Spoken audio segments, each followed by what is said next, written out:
মুসা আলাইহিস সালাম আল্লাহর সাথে সরাসরি কথা বলতেন। ওয়াকাল্লামাল্লাহু মুসা তাকলিমা। সুবহানাল্লাহ পড়েন, আওয়াজ তুলে সবাই বলেন সুবহানাল্লাহ।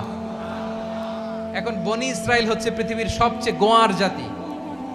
তারা বলে, মুসা তুমি যে আল্লাহর সাথে কথা বলো আমরা তো দেখি না, তুমি যে কথা বলো আমরা তো শুনি না, তো কি করতে হবে? বনি ইসরাইল বলে, আমাদের মধ্য থেকে 70 জন নিয়ে যাইতে হবে তুর পাহাড়ে। ওরা আয়েশা যদি কয় হয় আমরা শুনছি, তাহলে বিশ্বাস করব। কত বড় ডাকাত দেখছেন বনি ইসরাইল। এদের চেয়ে গোয়ার জাতি নাই। এত গোয়ার তুমি করেছে মুসা আলাইহিস সালামের সাথে। তুমি যে আল্লাহর সাথে কথা বলে আমরা তো দেখি, কি করব? 70 জন আমাদের বন্ধু বান্ধব যে যদি দেখে, তারা বললে ওকে আসো, 70 জন আসো। 70 জন নিয়ে গেল। মুসা আলাইহিস সালাম হারুন আলাইহিস সালামকে খেলাফা দিয়ে গেলেন, আল্লাহ ওনাকে নবী বানালেন।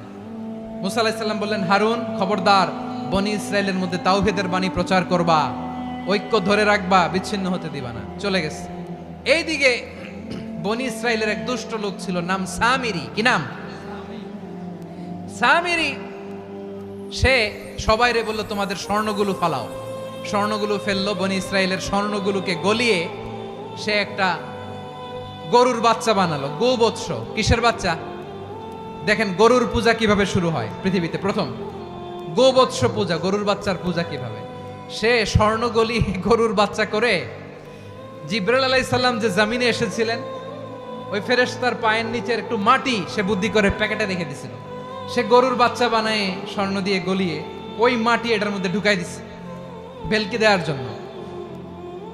স্বর্ণ দিয়ে বানানো গোবৎস গরুর বাচ্চার গায়ে যখন সেই মাটি ছুঁড়ে দেয়া হলো, এখন বাছুরের ভেতর থেকে ভ্যাঁ ভ্যাঁ আওয়াজ আসতেছে। কি আসতেছে? সবাই তো অবাক। সামিরি বলে, আরে তোমরা যে 70 জন দিয়ে মুসা আলাইহিস সালাম রে পাঠাইছো, ওইদিকে এত ঘুরতেছে, আল্লাহরে খুঁজে পায় না, আল্লাহ তো এটার ভিতরে ঢুকছে। নাউজুবিল্লাহ বলবেন না? তোমরা যে 70 জন দিয়ে পাঠাইলা, 70 জন নিয়ে মুসা আলাইহিস সালাম খালি ঘুরতেছে, আল্লাহরে পায় না। পাবে কেমনে? আল্লাহ তো, নাউজুবিল্লাহ, এটার ভিতরে সেজদা দাও।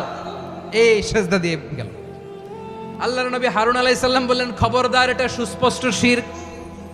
আল্লাহ সব গুনাহ মাফ করে, শিরকের গুনাহ মাফ করে না। খবরদার, তোমরা থামো। কে শোনে কার কথা?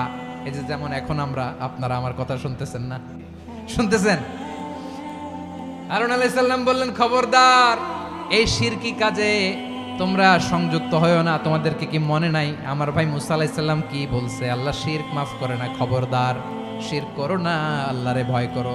হারুন আলাইহিস সালাম তাদেরকে বুঝালেন, শিরক করো না, আল্লাহরে ভয় করো। শুধু এতটুকুই তিনি বুঝালেন, দাওয়াতি কাজ পালন করলেন, কিন্তু প্রতিরোধ করেন নাই, সশস্ত্র সংগ্রামে লিপ্ত হন নাই, বাধা দেন নাই। কারণ গৃহযুদ্ধ বেঁধে যেতে পারে। উনি ভাবলেন, আমি যদি আমার বাহিনী নিয়ে দাওয়াত দেওয়ার সাথে সাথে প্রতিরোধ করি, আক্রমণ করি, ওরাও আমারে আক্রমণ করবে, ব্লাডশিড হবে, রক্তপাত। এমন অবস্থা হবে বনি ইসরাইলের মধ্যে, যেটা হয়তো আমার ভাই মুসাও কন্ট্রোল করতে পারবে না। সুবহানাল্লাহ কইবেন না? এক একজন নবীকে আল্লাহ তাআলা কি ইন্টেলেক্ট দিয়ে পাঠিয়েছেন। তিনি ভাবলেন, আমি দাওয়াতি কাজটাই করি, এটা যে হারাম এটা থেকে শুধু বারণ করি, কিন্তু প্রতিরোধ না করি। আমি যদি ঐক্য ধরে রাখতে পারি, বাকিটা আমার ভাই সামলে নেবে। সুবহানাল্লাহ। হারুন আলাইহিস সালাম প্রতিরোধ করলেন না। বনি ইসরাইলের মধ্যে গৃহযুদ্ধ বেঁধে যাওয়ার আশঙ্কায় প্রতিরোধ করলেন না, আক্রমণ করলেন না, শুধু দাওয়াত দিলেন। ইন দা মিন টাইম মুসা আলাইহিস সালাম আল্লাহর সাথে কথা বলে যখন ফিরে আসলেন, দেখলেন বনি ইসরাইলের অধিকাংশ লোক মুশরিক হয়ে গেছে। মুশরিক হয়ে গেছে। মুসা আলাইহিস সালাম রেগে গেলেন। রেগে প্রথমে বনি ইসরাইলদেরকে অ্যাটাক না করে ভাইয়ের দাড়ি ধরলেন। হারুন আলাইহিস সালামের দাড়ি আর চুল। মেজাজি নবী ছিলেন। হারুন, তুমি কি করলা? তোমার কি দায়িত্ব দিয়ে গেলাম, তুমি কি করলা? তুমি থাকতে বনি ইসরাইল কেমন করে শিরকের কাজে নিমজ্জিত হয়ে যায়?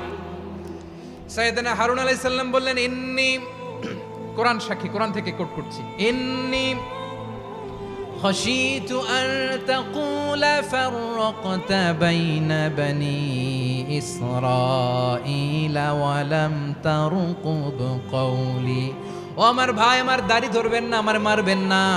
আমি ভয় করেছি, আমি ভয় পেয়েছি, না জানি আপনি বলেন তুমি কেন খাশিতু আন তাকুলা ফাররাকতা বাইনা বনি ইসরাঈল, আপনি এসে আমারে যদি বলেন তুমি কেন ঐক্য ধরে রাখলে না, কেন মারামারি হলো, কেন রক্তপাত হলো? তোমার কি এই দায়িত্ব আমি দিয়েছিলাম? আমার কথার দিকে কি তুমি ভ্রুক্ষেপ করো নাই?